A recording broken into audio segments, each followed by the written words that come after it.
Live देख रहे सारे दर्शकों का बहुत बहुत स्वागत है। न्यूज़ बुलेटिन की शुरुआत करते हैं कुछ खास खबरों के नाल। किसानां दीआं उम्मीदां ते फिरिया पानी, राष्ट्रपति ने कीते बिल्लां ते हस्ताक्षर। अकाली दल ने तोड़िया भाजपा दे नाल गठबंधन, पंजाब की सियासत च आवेगा भूचाल। कर्फ्यू के दौरान वड्डी लुट की वारदात, लुटेरे सोना लै होए फरार। सुखबीर बादल ने लगाए मोदी सरकार ते वड्डे दोष, मचिया हड़कंप। आओ हुण नज़र मार लैने आ कुछ विस्तार दे नाल खबरां ते। अन्नदातावां दीआं उम्मीदां ते पानी उस वेले फिर गया जद राष्ट्रपति दे वल्लों खेती बिल्लां ते हस्ताक्षर कर दिते गए। किसान लगातार इन्हां बिल्लां दा विरोध कर रहे ने, पर फिर भी सरकार सुनन दा नाम नहीं लै रही। सड़कां ते बैठे किसानां दे नाल एक बार फिर धक्का होया जद इन्हां बिल्लां ते राष्ट्रपति दे दस्तखत हो गए।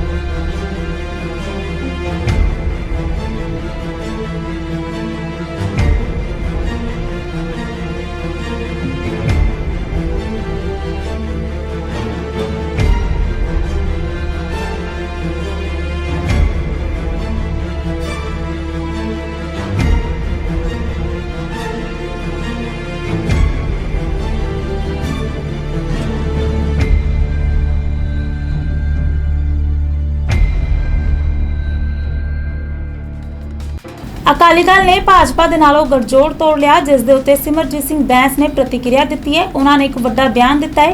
उन्होंने कहना है कि किसानों लिए अकाली दल ने भाजपा दे नाल जिहड़ा गठजोड़ तोड़िया है वह सिर्फ एक सियासत है। उन्होंने कहना है कि यह आखिरी पत्ता सी जो कि अकाली दल ने खेलिया है। लोक इंसाफ पार्टी के प्रमुख सिमरजीत सिंह बैंस ने श्रोमणी अकाली दल वालों एनडीए तो नाता तोड़न नूं उन्हां दा अखीर पत्ता करार दिता, जिस दे बाद उन्होंने कहा कि अकाली दल हरियाणा विच झोटालों की तरह पंजाब विच भी खत्म हो जाएगी। अकाली दल की एनडीए के अंदर कमज़ोर स्थिति, वो कमज़ोर स्थिति हुई क्यों? क्योंकि बीजेपी नूं इस गल का पूर्ण तौर पर ज्ञान कि ये लोग पंजाब दे विच बड़ियां बड़ियां ठगियां मारते आ, लुट माफिया चलाते आ, नशे बेचते आ, रेता बेचते आ, ट्रांसपोर्ट माफिया, केबल माफिया बना के लुटते आ।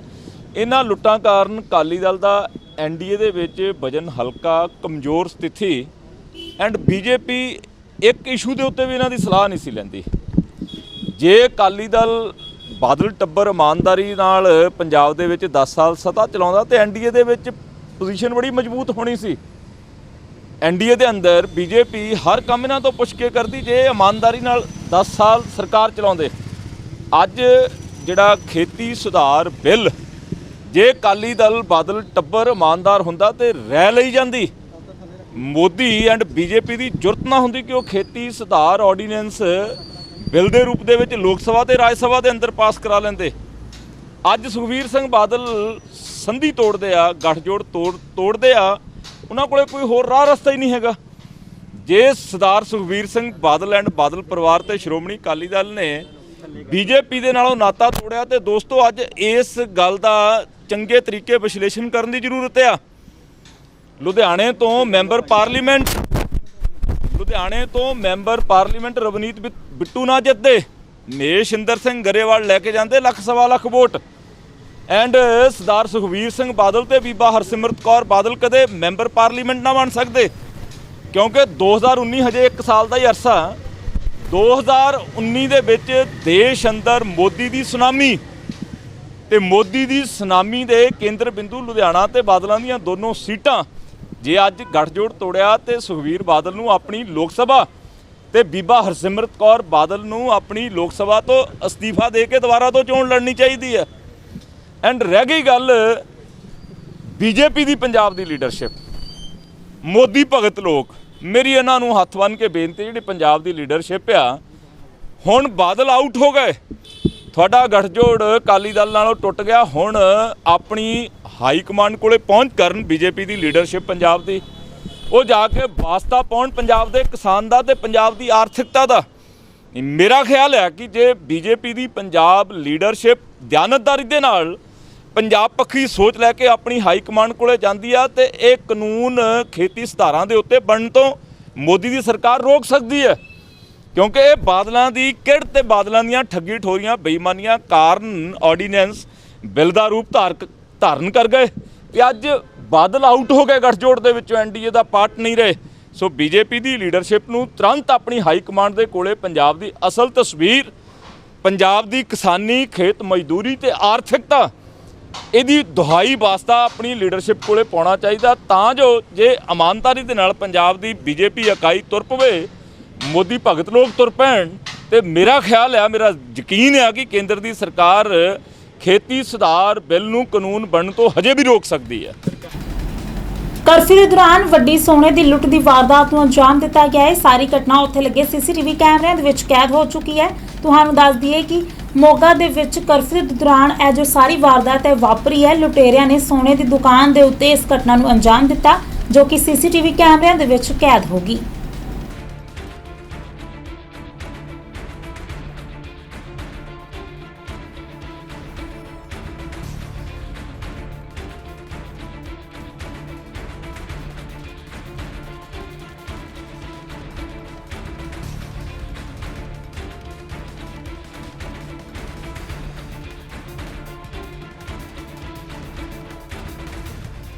ਮੋਗਾ ਵਿੱਚ ਅੱਜ ਕਰਫਿਊ ਦਾ ਫਾਇਦਾ ਚੁੱਕਦੇ ਹੋਏ ਲੁਟੇਰਿਆਂ ਨੇ ਇੱਕ ਸੋਨੇ ਦੀ ਦੁਕਾਨ ਨੂੰ ਨਿਸ਼ਾਨਾ ਬਣਾਇਆ, ਜਿੱਥੇ ਕਾਰੀਗਰ ਕੰਮ ਕਰ ਰਹੇ ਸਨ। ਉੱਥੇ ਦਿਨ ਦਿਹਾੜੇ 8 ਤੋਂ 9 ਤੋਲੇ ਸੋਨਾ ਪਿਸਤਲ ਦੀ ਨੋਕ ਤੇ ਚੋਰ ਲੁੱਟ ਕੇ ਫਰਾਰ ਹੋ ਗਏ। ਇਹ ਸਾਰੀ ਘਟਨਾ ਉੱਥੇ ਲੱਗੇ ਸੀਸੀਟੀਵੀ ਕੈਮਰੇ ਦੇ ਵਿੱਚ ਕੈਦ ਹੋ ਗਈ। ਦੇਖੋ ਮੋਗਾ ਤੋਂ ਪੱਤਰਕਾਰ ਹਰਪਾਲ ਸਹਾਰਨ ਦੀ ਰਿਪੋਰਟ।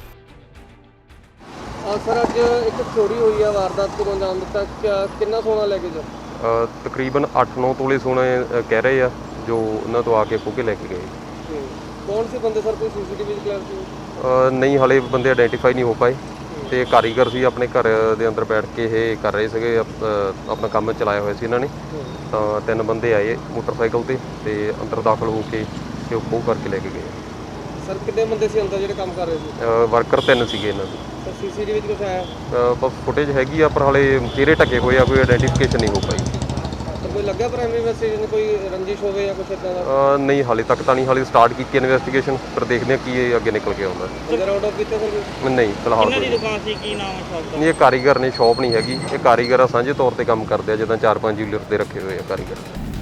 ਖੇਤੀਬਾੜੀ ਆਰਡੀਨੈਂਸ ਨੂੰ ਲੈ ਕੇ ਰੇਲਵੇ ਟਰੈਕ ਦੇ ਉੱਤੇ ਬੈਠੇ ਕਿਸਾਨਾਂ ਦੇ ਨਾਲ ਔਰਤਾਂ ਵੀ ਵੱਡੀ ਮਾਤਰਾ ਦੇ ਵਿੱਚ ਸ਼ਾਮਲ ਨੇ ਅਤੇ ਖੇਤੀ ਜਿਹੜੇ ਆਰਡੀਨੈਂਸ ਨੇ ਉਹਨਾਂ ਦੇ ਖਿਲਾਫ ਲਗਾਤਾਰ ਪ੍ਰਦਰਸ਼ਨ ਕੀਤਾ ਜਾ ਰਿਹਾ ਹੈ। ਤੁਹਾਨੂੰ ਦੱਸ ਦਈਏ ਕਿ ਰੇਲਵੇ ਟਰੈਕ ਦੇ ਉੱਤੇ ਬੈਠੇ ਕਿਸਾਨਾਂ ਦਾ ਇਹ ਚੌਥੇ ਦਿਨ ਦਾ ਪ੍ਰਦਰਸ਼ਨ ਹੈ, ਜੋ ਜਾਰੀ ਹੈ ਅਤੇ 29 ਤਰੀਕ ਤੱਕ ਚੱਲੇਗਾ। ਅਗਲੀ ਜੋ ਰਣਨੀਤੀ ਹੈ ਉਹ 28 ਤਰੀਕ ਨੂੰ ਕੋਰ ਕਮੇਟੀ ਦੀ ਮੀਟਿੰਗ ਤੋਂ ਬਾਅਦ ਲਈ ਜਾਵੇਗੀ।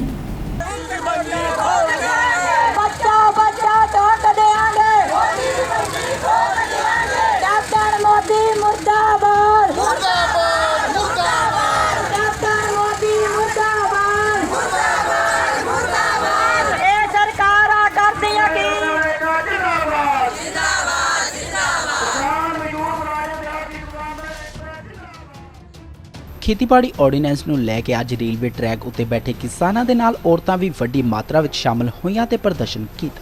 ਤੁਹਾਨੂੰ ਦੱਸ ਦਈਏ ਕਿ ਰੇਲਵੇ ਟਰੈਕ ਉੱਤੇ ਬੈਠੇ ਕਿਸਾਨਾਂ ਦਾ ਇਹ ਚੌਥੇ ਦਿਨ ਪ੍ਰਦਰਸ਼ਨ ਹੈ ਅਤੇ ਇਹ ਪ੍ਰਦਰਸ਼ਨ ਹੁਣ 29 ਤਰੀਕ ਤੱਕ ਚੱਲੇਗਾ। ਦੇਖੋ ਅੰਮ੍ਰਿਤਸਰ ਤੋਂ ਪੱਤਰਕਾਰ ਮੁਕੇਸ਼ ਮਹਿਰਾ ਦੀ ਰਿਪੋਰਟ। ਅਸੀਂ ਮੋਦੀ ਸਰਕਾਰ ਨੂੰ ਦੱਸਣਾ ਚਾਹੁੰਦੇ ਹਾਂ ਕਿ ਜਿਹੜੀ ਇਹਨਾਂ ਨੇ ਕਿਸਾਨ ਵਿਰੋਧੀ 3 ਆਰਡੀਨੈਂਸ ਪਾਸ ਕੀਤੇ ਆ, ਇਹਨਾਂ ਨੂੰ ਵਾਪਸ ਲਓ। ਅੱਜ ਸਾਡੀਆਂ ਬੀਬੀਆਂ ਵੱਡੇ ਜਥੇ ਨਾਲ ਆਈਆਂ ਨੇ ਇੱਥੇ, ਕੇਸਰੀ ਚੁੰਨੀਆਂ ਲੈ ਕੇ ਇਹ ਪ੍ਰਦਰਸ਼ਨ ਸਰਕਾਰ ਦੇ ਖਿਲਾਫ ਕਰ ਰਹੀਆਂ ਨੇ ਕਿ ਜਿਹੜਾ ਤੁਹਾਡਾ ਇਹ ਆਰਡੀਨੈਂਸ ਹੈ ਇਹ ਸਿਰਫ ਕਿਸਾਨ ਵਿਰੋਧੀ ਨਹੀਂ ਹੈ, ਇਹ ਪੂਰੇ ਦੇਸ਼ ਵਿਰੋਧੀ ਹੈ। ਇਹ ਛੋਟੇ ਤੋਂ ਵੱਡਾ ਵਪਾਰੀ, ਆੜਤੀ, ਮਜ਼ਦੂਰ, ਹਰ ਅੱਜ ਵਰਗ ਨੂੰ ਇਸ ਸੰਘਰਸ਼ ਦੀ ਲੋੜ ਹੈਗੀ ਹੈ। ਤੇ ਅਸੀਂ ਚਾਹੁੰਦੇ ਹਾਂ ਜਿਹੜੇ ਮੋਦੀ ਸਰਕਾਰ ਨੇ ਆਰਡੀਨੈਂਸ ਪਾਸ ਕੀਤੇ ਆ, ਤਿੰਨੋਂ ਵਾਪਸ ਲਵੇ। ਜੇ ਨਾ ਵਾਪਸ ਲਏਗੀ, ਅਸੀਂ ਇਸ ਤੋਂ ਵੱਧ ਜੇ ਜੇਲ੍ਹ ਭਰੋ ਅੰਦੋਲਨ ਕਰਨਾ ਪਏਗਾ ਅਸੀਂ ਉਹ ਵੀ ਕਰਾਂਗੇ, ਪਰ ਇਹ ਆਰਡੀਨੈਂਸ ਅਸੀਂ ਵਾਪਸ ਕਰਾ ਕੇ ਹੀ ਦਮ ਲਾਂਗੇ। ਉਨੀ ਦੇਰ ਤੱਕ ਸਾਡੀਆਂ ਭੈਣਾਂ ਨਹੀਂ ਮਿਲਦੀਆਂ। ਉਵੇਂ ਮੋਦੀ ਸਰਕਾਰ ਕਹਿੰਦਾ ਬੇਟੀ ਬਚਾਓ ਦੇਸ਼ ਬਚਾਓ। ਅੱਜ ਜਦੋਂ ਕੁੜੀਆਂ ਨੂੰ, ਸਾਡੀ ਬੇਟੀਆਂ ਨੂੰ ਤੁਸੀਂ ਲਾਈਨਾਂ ਦੀ ਪਟੜੀਆਂ 'ਤੇ ਬਿਠਾਇਆ ਹੈ, ਤਾਂ ਤੁਹਾਡੇ ਕੋਲ ਕੀ ਆਸ ਰੱਖਦੇ ਆ ਕਿ ਤੁਸੀਂ ਸਾਡਾ ਦੇਸ਼ ਬਚਾਓਗੇ, ਸਾਡੀਆਂ ਕੁੜੀਆਂ ਬਚਾਓਗੇ। ਜਦੋਂ ਸਾਡਾ ਤੁਸੀਂ ਜਾਣਦੇ ਜੇ 95% ਆਬਾਦੀ ਸਾਰੀ ਕਿਸਾਨ ਹੈਗੀ ਹੈ ਪੰਜਾਬ 'ਚ। ਤੇ ਜੇ ਕਿਸਾਨ ਹੀ ਬਰਬਾਦ ਹੋ ਜਾਏਗਾ ਤੇ ਪੂਰੇ ਦੇਸ਼ ਨੂੰ ਇਹਦੇ ਨਾਲੋਂ ਖਤਰਾ ਹੈ। ਅੱਜ ਇਹਦੀ ਸਮਰਥਨ ਅਸੀਂ ਕਰਦੇ ਹਾਂ ਪੰਜਾਬ ਇਸਤਰੀ ਸਭਾ ਵੱਲੋਂ। ਅਸੀਂ ਇਹੀ ਕਹਿੰਦੇ ਹਾਂ ਕਿ ਇਹ ਆਰਡੀਨੈਂਸ ਹਰ ਹਾਲਤ 'ਚ ਮੋਦੀ ਸਰਕਾਰ ਨੂੰ ਵਾਪਸ ਲੈਣੇ ਪੈਣਗੇ। ਅੱਜ ਜੋ ਸਾਡਾ ਇਹ ਮੋਰਚਾ ਰੇਲਵੇ ਲਾਈਨਾਂ ਤੇ ਚੱਲ ਰਿਹਾ ਦੇਵੀਦਾਸਪੁਰੇ, ਅੱਜ ਇਹ ਸਾਰਾ ਜਿੰਨਾ ਮੋਰਚਾ ਬੀਬੀਆਂ ਨੂੰ ਸਮਰਪਿਤ ਆ, ਮਾਈ ਭਾਗੋ ਦੀਆਂ ਵਾਰਸਾਂ ਨੂੰ ਸਮਰਪਿਤ ਆ। ਅੱਜ ਵੱਡੇ ਪੱਧਰ ਤੇ ਪਿੰਡਾਂ ਦੇ ਵਿੱਚੋਂ ਬੀਬੀਆਂ ਜਿਹੜੀਆਂ ਇਸ ਧਰਨੇ ਵਿੱਚ ਇਹਨਾਂ ਸ਼ਮੂਲੀਅਤ ਕੀਤੀ ਆ ਕੇਸਰੀ ਦਸਤਾਰਾਂ ਲਿਖ ਕੇ, ਕਿਉਂਕਿ ਇਹਨਾਂ ਪਰਿਵਾਰਾਂ ਦੇ ਵਿੱਚ, ਇਹਨਾਂ ਬੀਬੀਆਂ ਦੇ ਵਿੱਚ, ਇਹਨਾਂ ਬੱਚੀਆਂ ਦੇ ਵਿੱਚ ਬਹੁਤ ਜ਼ਿਆਦਾ ਜਿਹੜਾ ਵਾ ਮੋਦੀ ਸਰਕਾਰ ਦੇ ਖਿਲਾਫ ਰੋਸ ਤੇ ਗੁੱਸਾ ਵਾ। ਕਿਉਂਕਿ ਮੋਦੀ ਸਰਕਾਰ ਜਿਹੜੀਆਂ ਸਾਡੀਆਂ ਜ਼ਮੀਨਾਂ ਖੋਹ ਰਿਹਾ ਵਾ, ਇਹ ਪਰਿਵਾਰਾਂ ਦੀਆਂ ਜ਼ਮੀਨਾਂ ਨੇ, ਤੇ ਜਦੋਂ ਇਹਨਾਂ ਦੀਆਂ ਜ਼ਮੀਨਾਂ ਖੁੱਸ ਗਈਆਂ ਇਹ ਰੋਟੀ ਤੋਂ ਆਤਰ ਹੋ ਜਾਣਗੇ ਤੇ ਇਹ ਜ਼ਮੀਨਾਂ ਤੋਂ ਵੀ ਵਾਂਝੇ ਹੋ ਜਾਣਗੇ। ਸਾਡੀਆਂ ਜਿਹੜੀਆਂ ਫਸਲਾਂ ਨਹੀਂ ਵਿਕਣਗੀਆਂ ਤੇ ਇਹਨਾਂ ਪਰਿਵਾਰਾਂ ਦਾ ਨਾਲ ਹੀ ਜਿਹੜਾ ਵਾ ਬਹੁਤ ਵੱਡਾ ਨੁਕਸਾਨ ਹੋਣਾ, ਕਿਉਂਕਿ ਪਰਿਵਾਰ ਦਾ ਇੱਕ ਇਹ ਸਾਡਾ ਅੱਧਾ ਹਿੱਸਾ ਨੇ। ਇਸ ਕਰਕੇ ਇਹਨਾਂ ਪਰਿਵਾਰਾਂ ਦੇ ਵਿੱਚ ਇੰਨਾ ਕੁ ਗੁੱਸਾ ਦੇ ਰੋਸ ਆ, ਅੱਜ ਪੂਰੇ ਰੋਹ ਦੇ ਨਾਲ ਨਾਅਰੇਬਾਜ਼ੀ ਕਰਦੀਆਂ ਇਸ ਧਰਨੇ ਦੇ ਸ਼ਮੂਲੀਅਤ ਕੀਤੀ ਆ, ਤਾਂ ਕਿ ਮੋਦੀ ਸਰਕਾਰ ਨੂੰ ਪਤਾ ਲੱਗ ਸਕੇ ਵੀ ਦੇਸ਼ ਦੇ ਲੋਕ ਜਿਹੜੇ ਪਰਿਵਾਰਾਂ ਸਮੇਤ ਦੇ ਸੰਘਰਸ਼ ਦੇ ਵਿੱਚ ਕੁੱਦੇ ਆ ਤੇ ਮੋਦੀ ਸਰਕਾਰ ਵੱਲੋਂ ਲਿਆਂਦੇ ਆਰਡੀਨੈਂਸ ਨੂੰ ਵਾਪਸ ਕਰਨੇ ਪੈਣਗੇ। ਹੁਣ ਵੱਖ ਹੋ ਕੇ ਸੁਖਬੀਰ ਬਾਦਲ ਨੇ ਮੋਦੀ ਸਰਕਾਰ ਤੇ ਵੱਡੇ ਇਲਜ਼ਾਮ ਲਗਾਏ ਨੇ। ਸੁਖਬੀਰ ਬਾਦਲ ਹੁਸ਼ਿਆਰਪੁਰ ਪਹੁੰਚੇ ਹੋਏ ਸਨ, ਜਿੱਥੇ ਉਹਨਾਂ ਨੇ ਕਿਹਾ ਕਿ ਕਿਸਾਨ ਵਿਰੋਧੀ ਬਿੱਲ ਜਾਰੀ ਕਰਕੇ ਕਿਸਾਨਾਂ ਦੇ ਨਾਲ ਧੱਕਾ ਕੀਤਾ ਗਿਆ ਹੈ। ਉਹਨਾਂ ਦਾ ਸਾਫ਼ ਤੌਰ ਤੇ ਕਹਿਣਾ ਸੀਗਾ ਕਿ ਕੇਂਦਰ ਸਰਕਾਰ ਕਿਸਾਨ ਵਿਰੋਧੀ ਹੈ। ਸ਼੍ਰੋਮਣੀ ਅਕਾਲੀ ਦਲ ਪ੍ਰਧਾਨ ਸੁਖਬੀਰ ਬਾਦਲ ਅੱਜ ਹੁਸ਼ਿਆਰਪੁਰ ਪਹੁੰਚੇ, ਜਿੱਥੇ ਉਹਨਾਂ ਨੇ ਅਕਾਲੀ ਕਾਰਜਕਰਤਾਵਾਂ ਨੂੰ ਸੰਬੋਧਨ ਕਰਦੇ ਹੋਏ ਪੰਜਾਬ ਵਿੱਚ ਇਕੱਲੇ ਚੋਣਾਂ ਲੜਨ ਲਈ ਅਪੀਲ ਕੀਤੀ। ਉੱਥੇ ਹੀ ਉਹਨਾਂ ਨੇ ਭਾਜਪਾ ਉੱਤੇ ਖੂਬ ਨਿਸ਼ਾਨੇ ਸਾਧੇ। ਉਹਨਾਂ ਨੇ ਕਿਹਾ ਕਿ ਕੇਂਦਰ ਨੇ ਕਿਸਾਨ ਵਿਰੋਧੀ ਬਿੱਲ ਜਾਰੀ ਕਰਕੇ ਕਿਸਾਨਾਂ ਦੇ ਨਾਲ ਧੱਕਾ ਕੀਤਾ ਹੈ। ਉਹਨਾਂ ਕਿਹਾ ਕਿ ਕੇਂਦਰ ਸਰਕਾਰ ਕਿਸਾਨ ਵਿਰੋਧੀ ਹੈ ਅਤੇ ਇਸੇ ਲਈ ਅਕਾਲੀ ਦਲ ਨੇ ਭਾਜਪਾ ਤੋਂ ਵੱਖ ਹੋਣ ਦਾ ਫੈਸਲਾ ਕੀਤਾ ਹੈ। ਦੇਖੋ ਹੁਸ਼ਿਆਰਪੁਰ ਤੋਂ ਪੱਤਰਕਾਰ ਗੁਰਦੀਪ ਸਿੰਘ ਦੀ ਰਿਪੋਰਟ। ਮੈਂ ਸ਼੍ਰੋਮਣੀ ਅਕਾਲੀ ਦਲ ਦਾ ਪ੍ਰਧਾਨ ਹੈ। ਸਾਡੀ ਸੂਰੀ ਪਾਰਟੀ ਨੇ ਇਕੱਠੇ ਬਹਿ ਕੇ ਫੈਸਲਾ ਕੀਤਾ। ਮੇਰਾ ਫੈਸਲਾ ਨਹੀਂ, ਸਾਰੀ ਪਾਰਟੀ ਦਾ ਫੈਸਲਾ। ਜੇ ਬੀਜੇਪੀ ਵਾਪਸ ਨਹੀਂ ਲੈਂਦੀ ਤੇ ਯਾਰ ਨੀਤੀ ਰਹੇਗੀ। ਤੁਸੀਂ ਗੱਲ ਸਾਡੀ ਤਾਂ ਅਸੀਂ ਕਿਸਾਨ ਜਥੇਬੰਦੀਆਂ ਸਾਰੀ ਹਮ ਖਿਆਲ ਲੋਕਾਂ ਨਾਲ ਮੀਟਿੰਗ ਕਰਾਂਗੇ ਤੇ ਆਪਾਂ ਇਕੱਠੇ ਹੋਈਏ। ਮੈਂ ਸਾਰਿਆਂ ਨੂੰ ਬੇਨਤੀ ਕਰਦਾ ਆਪਾਂ ਸਾਰੇ ਇਕੱਠੇ ਹੋਈਏ। ਜਥੇਬੰਦੀਆਂ ਮੁੜ ਕੇ ਵਾਪਸ ਅਕਾਲੀ ਦਲ ਵੱਲ ਨੂੰ ਝੁਕ ਰਹੀਆਂ ਕਿ ਨਹੀਂ? ਯਾਰ ਮੈਂ ਕੋਈ ਆ ਜਿਹੜੀ ਲੜਾਈ ਵਿੱਚ ਮੈਂ ਸਭ ਤੋਂ ਪਹਿਲੇ ਕਹਿਣਾ, ਸਾਨੂੰ ਕਿਸੇ ਅਗਵਾਈ ਕਰਨ ਦੀ ਸਾਡਾ ਮਨਸ਼ਾ ਨਹੀਂ ਹੈ। ਅਸੀਂ ਤਾਂ ਮਗਰ ਲੱਗਣ ਵਾਲੇ ਹਾਂ। ਸਾਡੀ ਸਾਰੀ ਪਾਰਟੀ ਦੀ ਲੀਡਰਸ਼ਿਪ ਮਗਰ ਲੱਗੂਗੀ। ਮੈਂ ਸਾਰਾ ਬੇਨਤੀ ਕਰਦਾ, ਅਸੀਂ ਮਗਰ ਲੱਗਾਂਗੇ। ਸਾਰੀ ਜਥੇਬੰਦੀ ਨੂੰ ਤੁਸੀਂ ਅੱਗੇ ਲੱਗੋ, ਅਸੀਂ ਤੁਹਾਡੇ ਮਗਰ ਲੱਗਦੇ ਹਾਂ। ਆਪਾਂ ਇਕੱਠੇ ਹੋ ਕੇ ਨਿਸ਼ਾਨਾ ਇੱਕ ਰੱਖੀਏ ਕਿ ਦਿੱਲੀ ਦਾ ਤਖਤ ਨੂੰ ਹਿਲਾਈਏ। ਜਿਹੜੇ ਇੰਨੀ ਬੈਠੇ ਕਿ ਅਸੀਂ ਐਕਟ ਬਣਾਇਆ ਮੋਦੀ ਸਾਹਿਬ ਨੇ, ਜਦੋਂ ਤੱਕ ਉਹਨਾਂ ਨੇ ਹਿਲਾਉਂਦੇ ਤੇ ਵਾਪਸ ਨਹੀਂ ਲੈਂਦੇ, ਆਪਾਂ ਇਕੱਠੇ ਹੋ ਕੇ ਲੜਾਈ ਲੜੀਏ। ਅਸੀਂ ਮਗਰ ਲੱਗਾਂਗੇ। ਸਰ ਪੰਜਾਬ 'ਚ ਬੀਜੇਪੀ ਤੋਂ ਬਗੈਰ ਆਪਾਂ ਸਰਕਾਰ ਇੰਡੀਪੈਂਡੈਂਟ ਬਣਾਉਣ 'ਚ ਸક્ષਮ ਹੋਵਾਂਗੇ ਜੀ? ਯਾਰ ਦੱਸਾਂ ਕੀ ਹੈ, ਆਹ ਲੋਕਤੰਤਰ ਹੈ ਜੀ। ਇੱਥੇ ਲੋਕਾਂ ਕੋਲ ਸ਼ਕਤੀ ਹੈ ਜੀ, ਜਿਹਦੇ ਨਾਲ ਜਨਤਾ ਹੈ। ਜਨਤਾ ਦੱਸੂਗੀ ਕਿਹਦੇ ਨਾਲ ਹੈ। ਮਾਮਲਾ ਜਲਾਲਾਬਾਦ ਦੇ ਨੇੜਲੇ ਪਿੰਡ ਟਿਵਾਣਾ ਦਾ ਹੈ, ਜਿੱਥੇ ਇੱਕ ਵਿਆਹੁਤਾ ਦੇ ਸਹੁਰਾ ਪਰਿਵਾਰ ਦੇ ਵੱਲੋਂ ਉਸ ਦੇ ਨਾਲ ਮਾਰਕੁੱਟ ਕੀਤੀ ਗਈ। ਮਾਰਕੁੱਟ ਦਾ ਸ਼ਿਕਾਰ ਹੋਈ ਅਮਨਦੀਪ ਕੌਰ ਨੇ ਮੀਡੀਆ ਦੇ ਨਾਲ ਗੱਲਬਾਤ ਕਰਦੇ ਹੋਏ ਦੱਸਿਆ ਕਿ ਉਸ ਨੂੰ ਦਹੇਜ ਲੈਣ ਦੇ ਚਲਦੇ ਇਹ ਸਾਰਾ ਜੋ ਹੈ ਵਾਰਦਾਤ ਨੂੰ ਅੰਜਾਮ ਦਿੱਤਾ ਜਾਂਦਾ ਸੀ। ਦਹੇਜ ਦੇ ਚਲਦੇ ਉਸ ਦੀ ਕੁੱਟਮਾਰ ਕੀਤੀ ਜਾਂਦੀ ਸੀ। ਉਹ ਇਸੇ ਗੱਲ ਤੋਂ ਤੰਗ ਹੋ ਕੇ ਆਪਣੇ ਪੇਕੇ ਪਰਿਵਾਰ ਰਹਿ ਰਹੀ ਸੀ। ਸਹੁਰੇ ਪਰਿਵਾਰ ਦੇ ਵੱਲੋਂ ਜਲਾਲਾਬਾਦ ਦੇ ਵੂਮਨ ਸੈੱਲ ਦੇ ਵਿੱਚ ਦਰਖਾਸਤ ਦਿੱਤੀ ਗਈ, ਜਿਸ ਤੋਂ ਬਾਅਦ ਵੂਮਨ ਸੈੱਲ ਦੀ ਇੰਚਾਰਜ ਦੇ ਵੱਲੋਂ ਪੀੜਤ ਨੂੰ ਉੱਥੇ ਬੁਲਾਇਆ ਗਿਆ ਸੀ। ਫੈਸਲਾ ਨਹੀਂ ਹੋਇਆ। ਜਦ ਪੀੜਤ ਘਰ ਵਾਪਸ ਆ ਰਹੀ ਸੀ ਤਾਂ ਉਸ ਦੇ ਉੱਤੇ ਸਹੁਰਾ ਪਰਿਵਾਰ ਅਤੇ ਉਸ ਦੇ ਪਤੀ ਦੇ ਵੱਲੋਂ ਹਮਲਾ ਕਰ ਦਿੱਤਾ ਗਿਆ। ਅੱਜਕੱਲ ਪਰਿਵਾਰਕ ਰਿਸ਼ਤਿਆਂ ਵਿੱਚ ਇੰਨੀ ਜ਼ਿਆਦਾ ਕਰਵਾਹਟ ਆ ਚੁੱਕੀ ਹੈ ਕਿ ਲੋਕ ਇੱਕ ਦੂਸਰੇ ਦੀ ਮਾਰਾਮਾਰੀ ਤੇ ਉਤਰ ਆਉਂਦੇ ਨੇ। ਤਾਜ਼ਾ ਮਾਮਲਾ ਜਲਾਲਾਬਾਦ ਦੇ ਨਜ਼ਦੀਕੀ ਪਿੰਡ ਟਿਵਾਣਾ ਦਾ ਹੈ, ਜਿੱਥੇ ਕਿ ਇੱਕ ਵਿਆਹੁਤਾ ਦੇ ਸਹੁਰਾ ਪਰਿਵਾਰ ਵੱਲੋਂ ਮਾਰਕੁੱਟ ਕੀਤੀ ਗਈ। ਮਾਰਕੁੱਟ ਦਾ ਸ਼ਿਕਾਰ ਹੋਈ ਅਮਨਦੀਪ ਕੌਰ ਨੇ ਮੀਡੀਆ ਨਾਲ ਗੱਲਬਾਤ ਕਰਦੇ ਹੋਏ ਦੱਸਿਆ ਕਿ ਉਸ ਦਾ ਵਿਆਹ ਕਰੀਬ 6 ਸਾਲ ਪਹਿਲਾਂ ਕ੍ਰਿਸ਼ਨ ਸਿੰਘ ਨਾਮ ਪਿੰਡ ਲੱਦੂਵਾਲਾ ਵਿਖੇ ਹੋਇਆ, ਜਿੱਥੇ ਕਿ ਉਸ ਨਾਲ ਦਹੇਜ ਨੂੰ ਲੈ ਕੇ ਕੁੱਟਮਾਰ ਕੀਤੀ ਜਾਂਦੀ ਸੀ, ਜਿਸ ਤੋਂ ਤੰਗ ਆ ਕੇ ਉਹ ਆਪਣੇ ਪੇਕੇ ਘਰ ਰਹਿਣ ਲੱਗ ਪਈ। ਅੱਗੇ ਉਸਨੇ ਕਿਹਾ ਕਿ ਉਸ ਦੇ ਸਹੁਰਾ ਪਰਿਵਾਰ ਵੱਲੋਂ ਜਲਾਲਾਬਾਦ ਦੇ ਵੂਮਨ ਸੈੱਲ ਵਿੱਚ ਦਰਖਾਸਤ ਦਿੱਤੀ ਗਈ, ਜਿਸ ਤੇ ਵੂਮਨ ਸੈੱਲ ਦੇ ਇੰਚਾਰਜ ਵੱਲੋਂ ਸਾਨੂੰ ਬੁਲਾਏ ਜਾਣ ਤੇ ਕੋਈ ਫੈਸਲਾ ਨਾ ਹੋ ਸਕਿਆ ਤਾਂ ਅਸੀਂ ਆਪਣੇ ਘਰ ਵਾਪਸ ਆ ਰਹੇ ਸੀ। ਘਰ ਵਾਪਸ ਆਉਂਦੇ ਸਮੇਂ ਪਤੀ ਅਤੇ ਉਸ ਦੇ ਰਿਸ਼ਤੇਦਾਰਾਂ ਵੱਲੋਂ ਘੇਰ ਕੇ ਕਾਪੀਆਂ ਨਾਲ ਵੱਢ ਟੁੱਕ ਕੀਤਾ ਗਿਆ। ਦੇਖੋ ਜਲਾਲਾਬਾਦ ਤੋਂ ਪੱਤਰਕਾਰ ਸੁਖਚੈਨ ਸਿੰਘ ਦੀ ਰਿਪੋਰਟ। ਲੱਦੂ ਵਾਲੇ ਮੇਰੀ ਮੈਰਿਜ ਹੋਈ ਸੀ, ਉੱਥੇ ਮੇਰੇ ਸੱਸ ਸਹੁਰੇ ਦਾਜ ਦੀ ਮੰਗ ਕਾਰਨ ਮੈਨੂੰ ਬਹੁਤ ਕੁੱਟਮਾਰ ਕਰਦੇ ਸੀ, ਰੋਜ਼ਾਨਾ ਦੀ ਕੁੱਟਮਾਰ ਕਰਦੇ ਸੀ। ਮੈਂ ਇਸ ਕਾਰਨ ਆਪਦੇ ਪੇਕੇ ਬੂਹੇ ਆ ਗਈ। ਉੱਥੋਂ ਕੇਸ ਇਹਨਾਂ ਕਰਤਾ ਵੀ ਰੁੱਸ ਕੇ ਚਲੀ ਗਈ ਸਾਡੇ ਘਰ ਤੋਂ, ਅਤੇ ਫਿਰ ਇਤਨਾ ਕੇਸ ਕੀਤਾ ਸਦਰ ਥਾਣੇ ਵਿੱਚ। ਉੱਥੋਂ ਅਸੀਂ ਥਾਣੇ ਤੋਂ ਬਾਹਰ ਆਈ ਜਾਂਦੇ ਸੋ ਤਾਂ ਸਾਨੂੰ ਕੁੱਟਮਾਰ ਬਹੁਤ ਜ਼ਿਆਦਾ ਕੀਤੀ। ਮੇਰੇ ਸਿਸਟਰ ਦੇ ਵੀ ਕਾਪੇ ਮਾਰੇ, ਮੈਨੂੰ ਵੀ ਕਾਪੇ ਬਹੁਤ ਜ਼ਿਆਦਾ ਮਾਰੇ ਆ। ਕਿੰਨਾ ਟਾਈਮ ਤੇਰਾ ਵਿਆਹ ਹੋਇਆ ਨੂੰ? 6 ਸਾਲ ਹੋ ਗਏ ਮੇਰੀ ਮੈਰਿਜ ਨੂੰ। ਤੇ ਮਾਰਿਆ ਕਿਹਨੇ ਤੁਹਾਨੂੰ? ਮਾਰੇ ਇੱਕ ਕ੍ਰਿਸ਼ਨ ਸਿੰਘ ਮੇਰੇ ਘਰ ਵਾਲੇ ਆ, ਅਤੇ ਇੱਕ ਹੁੰਦਾ ਜੀਜਾ ਕ੍ਰਿਸ਼ਨ ਸਿੰਘ ਹੈ ਉਹਦਾ ਨਾਮ ਵੀ, ਅਤੇ ਇੱਕ ਕ੍ਰਿਸ਼ਨ ਸਿੰਘ ਦੇ ਡੈਡੀ ਹੈਗਾ ਮੰਗਤ ਸਿੰਘ, ਉਹਨੇ, ਇੱਕ ਰਾਜੀਵ ਡਾਕਟਰ ਹੈਗਾ ਉਹਨੇ ਮਾਰਿਆ ਸਾਨੂੰ। ਸਾਡਾ ਪਿਛਲੇ ਦਿਨਾਂ ਤੋਂ ਕੋਈ ਰੌਲਾ ਚੱਲ ਰਿਹਾ ਸੀ ਕੁੜੀ ਬਾਰੇ, ਅਤੇ ਇੱਕ ਤਾਂ ਮਾਰ ਕੁੱਟ ਬਹੁਤ ਕਰਦੇ ਆ ਕੁੜੀ ਨੂੰ। ਉਹਨਾਂ ਹੀ ਪਰ ਇੱਥੇ ਲਾਈ ਸੀ ਦਰਖਾਸਤ ਚਲਾਈ, ਇੱਥੇ ਆ ਕੇ ਮੈਡਮ ਕੋਲ ਦਰਖਾਸਤ ਚਲਾ ਕੇ ਗਏ ਸੀ। ਪਹਿਲੇ ਅਸੀਂ ਸ਼ਨੀਵਾਰ ਇੱਥੇ ਪੇਸ਼ ਹੋਏ ਸੀ। ਇਹਨਾਂ ਸਾਨੂੰ 24 ਤਰੀਕ ਦਿੱਤੀ ਗਈ ਵੀ 24 ਤਰੀਕ ਨੂੰ ਤੁਸੀਂ ਆਉਣਾ। ਅਸੀਂ 24 ਤਰੀਕ ਅੱਜ ਸੀ, ਅਸੀਂ ਆਏ ਇੱਥੇ। ਆ ਕੇ ਇਹਨਾਂ ਮੈਡਮ ਨੇ ਇਹ ਗੱਲ ਕਹੀ ਤੀ ਵੀ ਕੁੜੀ ਕਹਿੰਦੀ ਵੀ ਮੈਂ ਤਾਂ ਨਹੀਂ ਵਸਣਾ ਹੀ ਚਾਹੁੰਦੀ। ਜਦੋਂ ਮੈਨੂੰ ਮਾਰ ਕੁੱਟ ਹੋਣੀ ਤਾਂ ਮੈਂ ਘਰ ਉੱਥੇ ਵਸਾਂ। ਕੁੜੀ ਦੇ ਬਿਆਨ ਲੈ ਕੇ ਇਹਨਾਂ ਕਿਹਾ ਵੀ ਤੁਸੀਂ ਫਟਾਫਟ ਜਾਓ, ਤੁਸੀਂ ਨਿਕਲ ਜਾਓ ਬਾਹਰ। ਅਸੀਂ ਜਾ ਰਹੇ ਸੀ, ਰਸਤੇ ਵਿੱਚ ਇੱਕ ਇਹਦੇ 2 ਜੀਜੇ ਕ੍ਰਿਸ਼ਨ ਦੇ ਅਤੇ ਇੱਕ ਇਹ ਆਪ ਸੀ ਜੀ। ਇਹਨਾਂ ਕੋਲ ਕਾਪੇ ਸੀ ਜੀ, ਇੱਕ ਇਹਦਾ ਕੁੜਮ, ਉਹਨਾਂ ਜੀਤੋ ਬਾਈ ਦਾ ਕੁੜਮ। ਅਤੇ ਜੀਤੋ ਬਾਈ ਨੇ ਇੱਥੋਂ ਮੁੰਡੇ ਨੂੰ ਭੇਜਤਾ ਵੀ ਜਾ ਫਟਾਫਟ ਲੈ ਤੇ ਜਾ, ਰਸਤੇ ਵਿੱਚ ਗਾਲ ਪਵੇ ਜੀ। ਇਹ ਆਪਣੇ ਟਵਾਣੇ ਦੇ ਮੋੜ ਤੋਂ ਥੋੜ੍ਹਾ ਜਿਹਾ ਪਿੱਛੇ ਜਾ ਕੇ ਇਹਨੇ ਸਾਡੇ ਅੱਖਾਂ ਵਿੱਚ ਉਹ ਮਿਰਚਾਂ ਫੁਹਾਰਾ ਪਾਇਆ। ਇਸ ਤਰ੍ਹਾਂ ਫੁਹਾਰਾ ਪਾ ਕੇ ਅਤੇ ਕੁੜੀ ਦੇ ਕਾਪਾ ਮਾਰਿਆ। ਇੱਥੇ ਕਾਪਾ ਵੱਜਿਆ ਜੀ ਬਾਂਹ 'ਤੇ, ਅਤੇ ਇੱਕ ਸਿਰ 'ਤੇ ਵੱਜਿਆ, ਇੱਕ ਤੇ ਮੱਥੇ 'ਤੇ ਵੱਜ ਗਿਆ। ਅਤੇ ਮਗਰ ਅਸੀਂ ਵੀ ਗਏ ਸੀ, ਮੋਟਰਸਾਈਕਲ ਭਜਾਏ, ਪਰ ਭਜਾ ਕੇ ਮੋਟਰਸਾਈਕਲ। ਇਹ ਮਾਰਨ ਵਾਲੇ ਕੋਈ ਤੁਹਾਡੇ ਜਵਾਈ ਦੇ ਪਰਿਵਾਰ ਦੇ ਲੋਕ ਸੀ? ਹਾਂਜੀ ਹਾਂਜੀ। ਜਵਾਈ ਦਾ ਕੀ ਨਾਮ ਤੁਹਾਡਾ ਦਾ? ਕ੍ਰਿਸ਼ਨ ਸਿੰਘ। ਹੁਣ ਤੁਸੀਂ ਕੀ ਚਾਹੁੰਦੇ ਕੀ ਹੋ? ਅਸੀਂ ਚਾਹੁੰਦੇ ਸਾਨੂੰ ਇਨਸਾਫ ਮਿਲਣਾ ਚਾਹੀਦਾ ਜੀ। ਪੰਜਾਬ 'ਚ ਅਕਾਲੀ ਦਲ ਅਤੇ ਭਾਜਪਾ ਦਾ ਗਠਬੰਧਨ ਟੁੱਟ ਗਿਆ ਹੈ। ਹੁਣ ਪੰਜਾਬ 'ਚ ਅਕਾਲੀ ਦਲ ਅਤੇ ਭਾਜਪਾ ਦਾ ਸਹਾਰਾ ਕੌਣ ਬਣੂ, ਇਹ ਤੇ ਆਉਣ ਵਾਲਾ ਸਮਾਂ ਹੀ ਦੱਸੂਗਾ। ਪਰ ਇਹ ਸਭ ਕੁਝ ਕਿਸਾਨਾਂ ਨੂੰ ਲੈ ਕੇ ਕੀਤਾ ਗਿਆ ਹੈ। ਕਿਸਾਨਾਂ ਦੇ ਚਲਦੇ ਹੀ ਅਕਾਲੀ ਦਲ ਦੇ ਵੱਲੋਂ ਅਸਤੀਫਾ ਪਹਿਲੇ ਦਿੱਤਾ ਗਿਆ ਅਤੇ ਹੁਣ ਗੱਠਜੋੜ ਤੋੜ ਦਿੱਤਾ ਗਿਆ। ਪਰ ਫਿਰ ਵੀ ਇਸ ਮਾਮਲੇ ਨੂੰ ਲਿਆ ਕੇ ਜੋ ਸਿਆਸਤ ਹੈ ਉਹ ਲਗਾਤਾਰ ਗਰਮਾਈ ਹੋਈ ਹੈ। ਵੇਖੋ ਸਾਡੇ ਪੱਤਰਕਾਰ ਇੰਦਰਜੀਤ ਸਿੰਘ ਦੀ ਇਹ ਰਿਪੋਰਟ।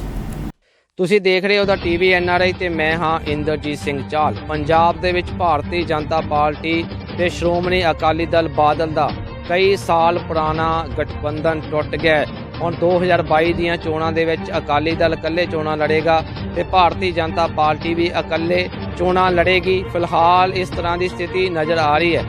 ਅੱਗੇ ਜਾ ਕੇ 22 ਦੇ ਵਿੱਚ ਕੀ ਹੁੰਦਾ, ਅਕਾਲੀ ਦਲ ਕਿਸ ਦੇ ਨਾਲ ਗੱਠਜੋੜ ਕਰਕੇ ਚੋਣਾਂ ਲੜਦਾ ਹੈ ਜਾਂ ਭਾਰਤੀ ਜਨਤਾ ਪਾਰਟੀ ਦਾ, ਮੋਦੀ ਦਾ ਪੰਜਾਬ ਦੇ ਵਿੱਚ ਸਹਾਰਾ ਕੌਣ ਬਣਦਾ ਹੈ। ਪਿਛਲੇ ਕਈ ਸਾਲਾਂ ਤੋਂ, ਕਈ ਚੋਣਾਂ ਤੋਂ ਇਹ ਦੋਨੇ ਪਾਰਟੀਆਂ ਇਕੱਠੇ ਚੋਣ ਲੜਦੀਆਂ ਆ ਰਹੀਆਂ ਨੇ, ਚਾਹੇ ਵਿਧਾਨ ਸਭਾ ਚੋਣਾਂ ਹੋਣ ਜਾਂ ਲੋਕ ਸਭਾ ਚੋਣਾਂ ਹੋਣ। ਦੋਨੇ ਪਾਰਟੀਆਂ ਇਕੱਠੀਆਂ ਲੜਦੀਆਂ ਆਈਆਂ ਨੇ, ਪਰ ਪਿਛਲੇ ਕਈ ਲੰਬੇ ਸਮੇਂ ਤੋਂ ਦੋਵਾਂ ਪਾਰਟੀਆਂ ਦੇ ਵਿੱਚ ਤਰੇੜਾਂ ਆ ਗਈਆਂ ਸੀ, ਤਰੇੜਾਂ ਆਉਂਦੀਆਂ ਰਹੀਆਂ ਤੇ ਦੋਵਾਂ ਪਾਰਟੀਆਂ ਕਹਿੰਦੀਆਂ ਰਹੀਆਂ ਕਿ 9 ਮਾਸ ਦਾ ਰਿਸ਼ਤਾ ਇਹ ਕਦੇ ਟੁੱਟ ਨਹੀਂ ਸਕਦਾ।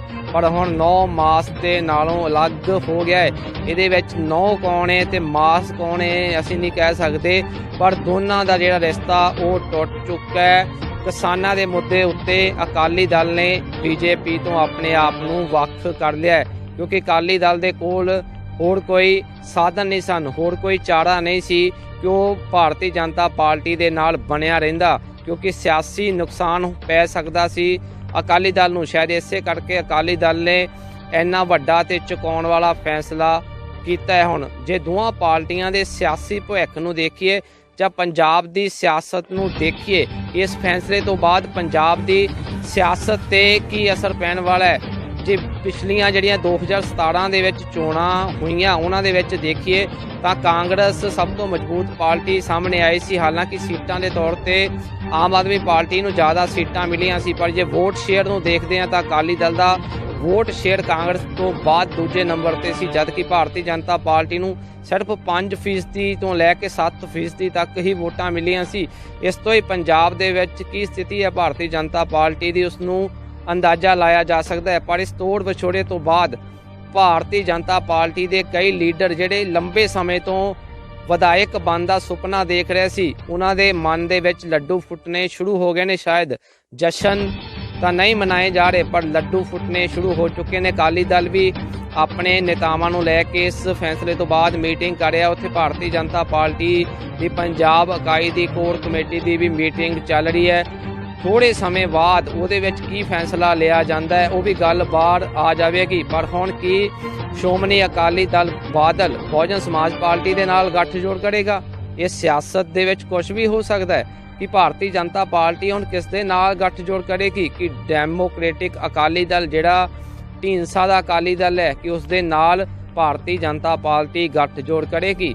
ਇਸ ਤਰ੍ਹਾਂ ਦੇ ਬਹੁਤ ਸਿਆਸੀ ਜਿਹੜੇ ਦਾ ਪੇਚ ਨੇ ਜਾਂ ਸਿਆਸੀ ਕਿਆਸ ਅੜਾਈਆਂ ਉਹ ਸੂਬੇ ਦੇ ਵਿੱਚ ਲੱਗਣੀਆਂ ਸ਼ੁਰੂ ਹੋ ਗਈਆਂ ਨੇ। ਸ਼ਹਿਰਾਂ ਤੋਂ ਲੈ ਕੇ ਪਿੰਡਾਂ ਦੀਆਂ ਸੱਥਾਂ ਦੇ ਵਿੱਚ ਹੁਣ ਗੱਠਜੋੜ ਕੀ ਹੋਵੇਗਾ 2022 ਦੇ ਵਿੱਚ, ਉਸ ਦੀਆਂ ਚਰਚਾਵਾਂ ਜ਼ਰੂਰ ਜਿਹੜੀਆਂ ਹੋਣੀਆਂ ਸ਼ੁਰੂ ਹੋ ਗਈਆਂ ਨੇ। ਪਰ ਕੀ ਇਸ ਗੱਠਜੋੜ ਦੇ ਟੁੱਟਣ ਤੋਂ ਬਾਅਦ ਪੰਜਾਬ ਦੀ ਸਿਆਸਤ ਦੇ ਵਿੱਚ ਨਵੇਂ ਸਮੀਕਰਨ ਬਣਨ ਵਾਲੇ ਨੇ, ਕਿ ਪੰਜਾਬ ਦੇ ਵਿੱਚ ਇੱਕ ਕਿਸਮ ਦਾ ਨਵਾਂ ਸਿਆਸੀ ਭੂਚਾਲ ਆਉਣ ਵਾਲਾ ਹੈ? ਇਹ ਸਾਰੇ ਸਵਾਲ ਨੇ ਜਿਨ੍ਹਾਂ ਦੇ ਉੱਤਰ ਲੋਕ ਆਪਣੀਆਂ ਸੱਥਾਂ ਦੇ ਵਿੱਚ ਲੱਭ ਰਹੇ ਨੇ। ਪਿੰਡਾਂ ਦੇ ਸੱਥਾਂ ਦੇ ਵਿੱਚ ਚਰਚਾ ਬਣੀ ਹੋਈ ਹੈ। ਇਸ ਪੂਰੇ ਸਿਆਸੀ ਘਟਨਾਕ੍ਰਮ ਦੇ ਉੱਪਰ ਜੋ ਵੀ ਅਪਡੇਟ ਆਉਂਦਾ ਹੈ, ਕਿਸੇ ਵੀ ਲੀਡਰ ਦਾ ਕੀ ਬਿਆਨ ਆਉਂਦਾ ਹੈ, ਉਹ ਦੇਖਣ ਲਈ ਤੁਸੀਂ ਲਗਾਤਾਰ TV NRI ਦੇ ਨਾਲ ਬਣੇ ਰਹੋ। ਆਪਣੇ ਨਿੱਜੀ ਸਵਾਰਥਾਂ ਦੇ ਲਈ ਗੱਠਜੋੜ ਤੋੜ ਦਿੱਤਾ ਗਿਆ। ਇਹ ਸ਼ਬਦ ਲੋਕ ਇਨਸਾਫ ਪਾਰਟੀ ਦੇ ਜਗਜੋਤ ਖਾਲਸਾ ਦੇ ਨੇ, ਜੋ ਲੋਕ ਇਨਸਾਫ ਪਾਰਟੀ ਤੋਂ ਨਹੀਂ। ਉਹਨਾਂ ਨੇ ਇਹ ਸਾਫ਼ ਕਿਹਾ ਹੈ ਕਿ ਇਹ ਸਾਰਾ ਪਲਾਨ ਸੀ। ਸਰਕਾਰ ਵੱਲੋਂ 3 ਆਰਡੀਨੈਂਸ ਬਿੱਲ ਪਾਸ ਕੀਤੇ ਜਾਣ ਤੋਂ ਬਾਅਦ ਕਿਸਾਨਾਂ ਵੱਲੋਂ ਲਗਾਤਾਰ ਹੀ ਬੀਜੇਪੀ ਦਾ ਵਿਰੋਧ ਕੀਤਾ ਜਾ ਰਿਹਾ ਸੀ। ਹਾਲਾਂਕਿ ਕਈ ਰਾਜਨੀਤਿਕ ਪਾਰਟੀਆਂ ਵੱਲੋਂ ਬੀਜੇਪੀ ਦਾ ਵਿਰੋਧ ਕੀਤਾ ਜਾਣ ਲੱਗਾ। ਸ਼੍ਰੋਮਣੀ ਅਕਾਲੀ ਦਲ ਵੱਲੋਂ ਵੀ ਬੀਜੇਪੀ ਦਾ ਵਿਰੋਧ ਕੀਤਾ ਜਾਣ ਲੱਗਾ ਅਤੇ ਬੀਤੇ ਦਿਨੀ ਸ਼੍ਰੋਮਣੀ ਅਕਾਲੀ ਦਲ ਦੇ ਪੰਜਾਬ ਪ੍ਰਧਾਨ ਸੁਖਬੀਰ ਸਿੰਘ ਬਾਦਲ ਵੱਲੋਂ ਪ੍ਰੈਸ ਕਾਨਫਰੰਸ ਕਰਕੇ ਇਹ ਐਲਾਨ ਕੀਤਾ ਗਿਆ ਕਿ ਹੁਣ ਉਹਨਾਂ ਦੀ ਪਾਰਟੀ ਅਤੇ ਬੀਜੇਪੀ ਪਾਰਟੀ ਅਲੱਗ-ਅਲੱਗ ਹੈ, ਯਾਨੀ ਕਿ ਗੱਠਜੋੜ ਜਿਹੜਾ ਉਹ ਤੋੜ ਦਿੱਤਾ ਗਿਆ ਹੈ। ਇਸ ਮਾਮਲੇ ਸੰਬੰਧੀ ਸਾਡੇ ਨਾਲ ਗੱਲਬਾਤ ਕਰਨ ਲਈ ਜਗਜੋਤ ਖਾਲਸਾ ਲੋਕ ਇਨਸਾਫ ਪਾਰਟੀ ਤੋਂ ਮੌਜੂਦ ਨੇ। ਅਸੀਂ ਗੱਲਬਾਤ ਕਰਦੇ ਹਾਂ। ਖਾਲਸਾ ਜੀ, ਵਾਹਿਗੁਰੂ ਜੀ ਕਾ ਖਾਲਸਾ, ਵਾਹਿਗੁਰੂ ਜੀ ਕੀ ਫਤਿਹ ਜੀ। ਬੀਜੇਪੀ ਤੇ ਅਕਾਲੀ ਦਲ ਦਾ ਗੱਠਜੋੜ ਸੀ 22 ਸਾਲਾਂ ਤੋਂ, ਹੁਣ ਗੱਠਜੋੜ ਟੁੱਟ ਰਿਹਾ, ਕਿਸ ਤਰ੍ਹਾਂ ਦੇਖਦੇ ਜੇ ਤੁਸੀਂ? ਦੇਖੋ, ਪਹਿਲਾਂ ਸਭ ਤੋਂ ਤਾਂ ਮੈਂ ਇਹ ਕਹੂੰਗਾ ਕਿ ਤੁਸੀਂ ਕਿਹਾ ਅਕਾਲੀ ਦਲ ਵੀ ਜਿਹੜਾ ਆ ਉਹ ਵਿਰੋਧ ਕਰ ਰਿਹਾ ਬੀਜੇਪੀ ਦਾ। ਅਜੇ ਤੱਕ ਕਿਸੇ ਵੀ ਅਕਾਲੀ ਲੀਡਰ ਨੇ, ਨਾ ਸ਼੍ਰੋਮਣੀ ਅਕਾਲੀ ਦਲ ਦੇ ਪ੍ਰਧਾਨ ਨੇ, ਨਾ ਸਰਪ੍ਰਸਤ ਨੇ ਤੇ ਨਾ ਕੈਬਨਿਟ ਦੀ ਵਜ਼ੀਰ ਬੀਬਾ ਹਰਸਿਮਰਤ ਨੇ ਬੀਜੇਪੀ ਦਾ ਵਿਰੋਧ ਨਹੀਂ ਕੀਤਾ। ਅਜੇ ਤੱਕ ਬੀਜੇਪੀ ਦੇ ਖਿਲਾਫ ਕੋਈ ਨਾਅਰਾ ਨਹੀਂ ਲਾਇਆ। ਇਹ ਜੋ ਸਟ੍ਰੈਟਜੀ ਪਲੈਨਿੰਗ ਹੋ ਰਹੀ ਆ, ਚਾਹੇ ਪਹਿਲੋਂ ਅਸਤੀਫਾ ਦਿੱਤਾ, ਰਾਤੀ ਜਿਹੜਾ NDA ਤੋਂ ਗੱਠਜੋੜ ਤੋੜਿਆ, ਇਹ ਇੱਕ ਸਟ੍ਰੈਟਜੀ ਪਲੈਨਿੰਗ ਹੋ ਸਕਦੀ ਆ ਕੁਝ ਸਮੇਂ ਦੇ ਲਈ। ਕਿਸਾਨ ਜਥੇਬੰਦੀਆਂ ਦਾ, ਪੰਜਾਬ ਦੇ ਵਿੱਚ ਕਿਸਾਨਾਂ ਦਾ, ਨੌਜਵਾਨਾਂ ਦਾ, ਪੂਰੇ ਪੰਜਾਬ ਦੇ ਵਿੱਚੋਂ ਜਿਹੜਾ ਇੱਕ ਰੋਹ ਉੱਠਿਆ ਇਸ ਆਰਡੀਨੈਂਸ ਦੇ ਵਿਰੁੱਧ, ਉਸ ਰੋਹ ਨੂੰ ਝੱਲਣ ਦੇ ਲਈ ਇਹਨਾਂ ਦੇ ਕੋਲ ਸ਼ਕਤੀ ਜਾਂ ਮਾਦਾ ਨਾ ਹੋਣ ਦੇ ਕਾਰਨ ਉਹਦੇ ਡਰ ਤੋਂ ਜਿਹੜਾ ਆ ਇਹਨਾਂ ਨੇ ਇੱਕ ਸਟ੍ਰੈਟਜੀ ਪਲਾਨ ਕੀਤੀ ਆ ਕਿ ਆਪਾਂ ਵੋਟਾਂ ਜਿਹੜੀਆਂ ਕਿਸਾਨਾਂ ਦੀਆਂ ਲੈਣੀਆਂ ਆ। ਸੋ ਮੈਨੂੰ ਲੱਗਦਾ ਕਿ ਇਹ ਬੀਜੇਪੀ ਨਾਲ ਟੇਬਲ ਤੇ ਅੰਡਰ ਦਾ ਟੇਬਲ ਬਹਿ ਕੇ ਕਮਰੇ ਦੇ ਵਿੱਚ ਮੀਟਿੰਗ ਕਰਕੇ ਜਿਹੜੀਆਂ ਇਹ ਗੱਠਜੋੜ ਤੋੜੇ ਗਏ ਆ, ਅਸਤੀਫੇ ਦਿੱਤੇ ਗਏ ਆ।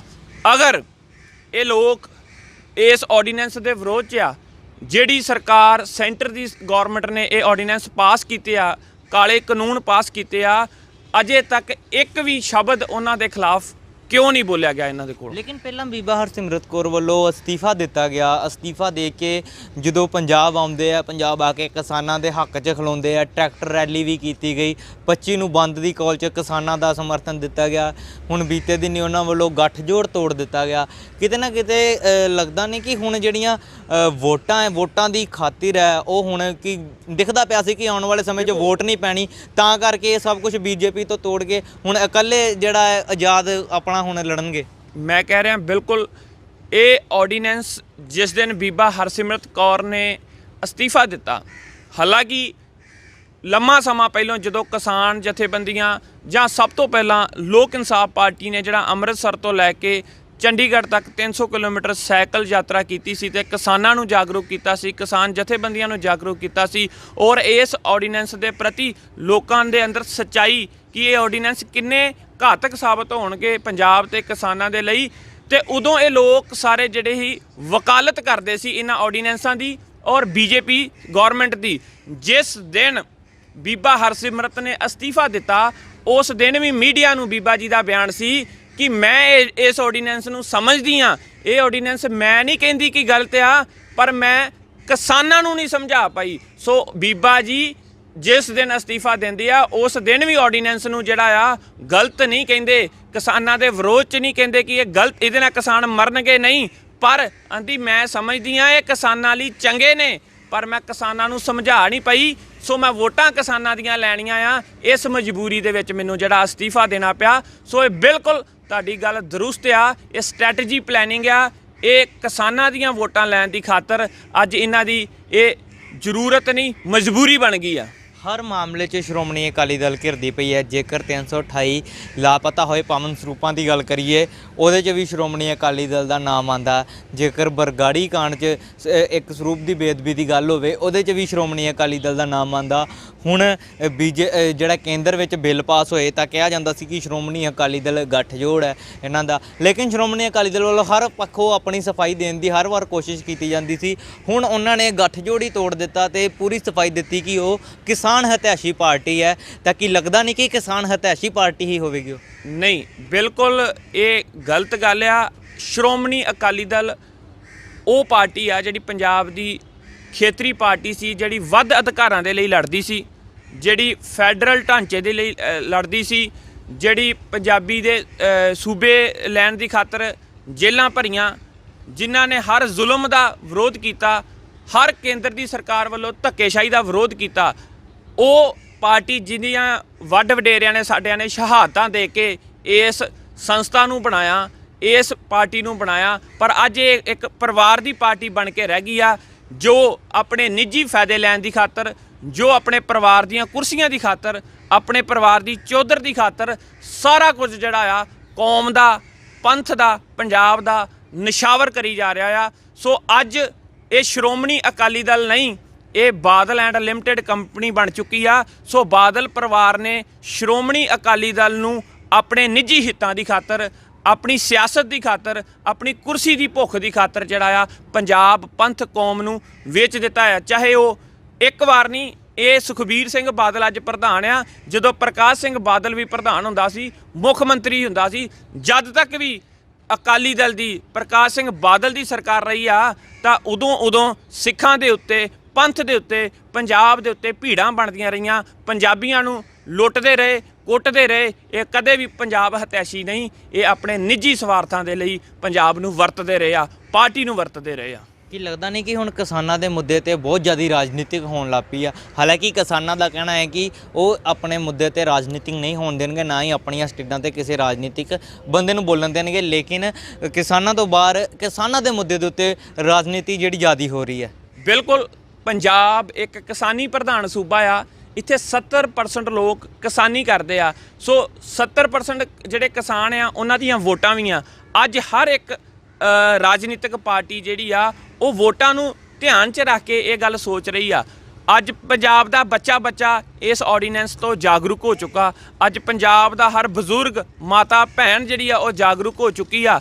ਸੋ ਅੱਜ ਇਹ ਅਕਾਲੀ ਦਲ ਅਸਤੀਫੇ ਦੇ ਕੇ ਜਾਂ ਐਨਡੀਏ ਤੋਂ ਬਾਹਰ ਆ ਕੇ ਇਹ ਜਿਹੜੀ ਨੌਟੰਕੀ ਕਰ ਰਿਹਾ ਆ, ਇੱਥੋਂ ਸਪਸ਼ਟ ਹੁੰਦਾ ਆ ਕਿ ਇਹ ਜਿਹੜਾ ਕਿਸਾਨਾਂ ਦੀ ਹਮਦਰਦੀ ਲੈਣ ਦੀ ਖਾਤਰ, ਕਿਸਾਨਾਂ ਦੀਆਂ ਵੋਟਾਂ ਲੈਣ ਦੀ ਖਾਤਰ ਜਿਹੜਾ ਆ ਸਭ ਕੁਝ ਕਰ ਰਿਹਾ। ਪਰ ਕਿਸਾਨ ਜਾਗਰੂਕ ਹੋ ਚੁੱਕੇ ਆ, ਕਿਸਾਨ ਬਾਦਲ ਪਰਿਵਾਰ ਦੀ ਨਬਜ਼ ਤੋਂ ਪਛਾਣ ਚੁੱਕੇ ਆ ਕਿ ਇਹ ਆਪਣੇ ਨਿੱਜੀ ਸਵਾਰਥਾਂ ਦੀ ਖਾਤਰ ਹਰ ਵਾਰ ਪੰਜਾਬ ਦੇ ਵਿੱਚ ਅੱਗ ਬਾਲ ਕੇ, ਹਰ ਵਾਰ ਪੰਜਾਬ ਦੀ ਜਵਾਨੀ ਨੂੰ ਮਰਾ ਕੇ, ਹਰ ਵਾਰ ਪੰਜਾਬ ਦੀ ਜਵਾਨੀ ਨੂੰ ਅੱਗੇ ਲਾ ਕੇ ਗੋਲੀਆਂ ਦਾ ਸ਼ਿਕਾਰ ਬਣਾ ਕੇ ਆਪਣੀ ਕੁਰਸੀਆਂ ਜਿਹੜੀਆਂ ਹਾਸਲ ਕਰਦਾ ਰਿਹਾ। ਪਰ ਇਸ ਵਾਰ ਪੰਜਾਬ ਦੇ ਨੌਜਵਾਨ, ਪੰਜਾਬ ਦੇ ਕਿਸਾਨ, ਪੰਜਾਬ ਦੇ ਮਜ਼ਦੂਰ ਇਸ ਬਾਦਲ ਪਰਿਵਾਰ ਤੇ ਕਦੇ ਯਕੀਨ ਨਹੀਂ ਕਰਨਗੇ। ਇਹ ਚੀਚੀ ਨੂੰ ਜਿਹੜਾ ਆ ਖੂਨ ਲਾ ਕੇ ਸ਼ਹੀਦ ਕਹਾਉਣ ਦੀ ਜਿਹੜੀ ਚਾਲ ਦੇ ਵਿੱਚ ਆ, ਉਹ ਕਦੀ ਚਾਲ ਕਾਮਯਾਬ ਨਹੀਂ ਹੋਊਗੀ। ਜੀ ਬਿਲਕੁਲ, ਇਹ ਸੀ ਜਗਜੋਤ ਸਿੰਘ ਖਾਲਸਾ, ਜਿਨ੍ਹਾਂ ਦਾ ਕਹਿਣਾ ਹੈ ਕਿ ਜਿਹੜਾ ਬਾਦਲ ਪਰਿਵਾਰ ਹੈ ਉਹ ਆਪਣੇ ਨਿੱਜੀ ਸਵਾਰਥਾਂ ਕਰਕੇ ਉਹਨਾਂ ਨੇ